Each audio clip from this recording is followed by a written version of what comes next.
বাড়িতে আসতে না আসতেই মা বলে বসলো যে আমার জন্য কী নিয়ে এসেছিস। তো চলো, তো আমিও যথারীতি সব ব্যাগ ট্যাগ খুলে মাকে দেখাতে বসে পড়ি যে কী কী নিয়ে এসেছি। তো প্রথমে যে লেহেঙ্গাটা দেখলি সেটা আমার জন্য নিয়েছি।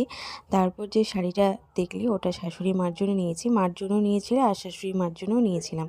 তারপর দেখো গোপালের কয়েকটা জিনিস, তারপরে মায়ের যেহেতু বৈশাখ মাসে কীর্তন করে মা যায়, তো সেখানকার জন্য কয়েকটা জিনিস নিয়েছি। আর তোমাদেরকে তো বলেই দিলাম। তারপর প্রসাদটাও কিন্তু ভুলিনি, এটা হচ্ছে দিদা শাশুড়ির জন্য। আর দেখো ওখানকার থেকে বলেছিলাম ঘি নিয়ে এসেছি, তো এই ছিল ঘিটা আর এই ঠাকুরের এটা। তা বাদেও দেখো এই কাপগুলো বেশ ভালো লাগছিল, ওখানে চা খেয়েছিলাম।